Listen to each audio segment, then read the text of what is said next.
ఇది చాలా మంచి మనిషి. తను బేసిక్ ఏంటంటే తనకు నచ్చడానికి రీజన్స్ చాలామంది అంటే తన కామన్ ఫ్రెండ్స్ కానీ, నా కామన్ ఫ్రెండ్స్ కానీ దగ్గరున్న వాళ్ళు చాలామంది దగ్గర నుంచి చూశారు. అండ్ ఈ యొక్క ఎగ్జాంపుల్ చెప్తాను సార్. 140 కోట్ల మంది ఓటేసి గెలిపించిన మోదీ గారే కళ్యాణ్ గారి గురించి, కళ్యాణ్ గారి ఆశయాలు గురించి తెలుసుకొని పవన్ గారు అంటే ఆయనకు ఒక కాన్ఫిడెన్స్. సో అది జనాలకు అర్థమవుతుందని నేను గట్టిగా నమ్ముతున్నాను. సో అసలు అంటే పాలిటిక్స్ అనేది నీకు ఫస్ట్ నుంచి ఇంట్రెస్టా, కేవలం కళ్యాణ్ గారి వల్లే రాజకీయాల్లోకి ఎంటర్ అయ్యేలా? పాలిటిక్స్ అనేది సార్ అంటే దీన్ని ఎలా చెప్పాలంటే సార్,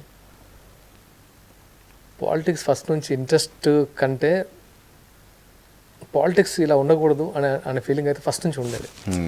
ఇవి పాలిటిక్స్ కాదు అంటే, నేను పెరిగింది రామగుండం గోదావరి కండి సార్. ఓకే. అక్కడ నేను ఫేస్ చేసిందో మా ఫ్యామిలీ నుంచి నేను నేర్చుకుంది ఏంటంటే, పొలిటీషియన్స్ పాలిటిక్స్ వల్ల కొంతమంది ఇబ్బంది పడ్డారు. అంటే నా ఫ్యామిలీలోనే జరిగింది అది.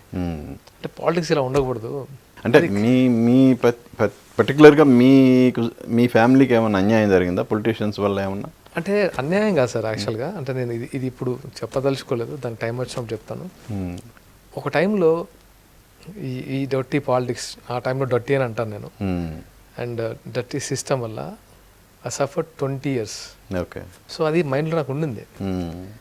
నేను పాలిటిక్స్ రావడానికి చాలా అడ్డుండే మా ఇంట్లో వాళ్ళు. అసలు వద్దని మనం చేసిందే సఫర్ అయింది చాలు, ఇంకా నువ్వు నీ లైఫ్ని చాలా జాగ్రత్తగా మేమే తప్పు చేసాము. అంటే మీ ఫాదర్ ఏమన్నా యూనియన్స్ అవన్నీ ఉండేవి.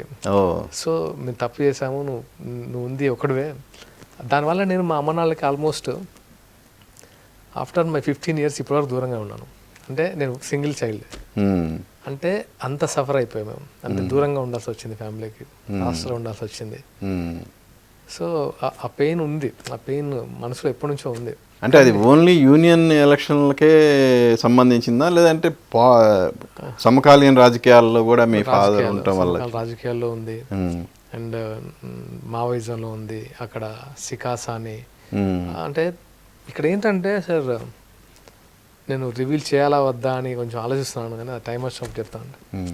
మంచి చేయడానికి కూడా మన దగ్గర చాలా అడ్డు ఉంటుంది. నువ్వే కూడా చేయడానికి అంటారు. అంటే అవతలోడికి అంత ఇన్సెక్యూరిటీ ఉంటుంది. ఓకే. దట్ ఈస్ అంటే జెన్యూన్గా ఏమైనా హెల్ప్ చేయటం అనేది కూడా నచ్చదు జనాలు. కొంతమందికి నచ్చదు, కొంతమంది నాయకులకు నచ్చదు. సో దానివల్ల చాలా మంది, అంటే చాలా మంది సఫర్ అవుతారు.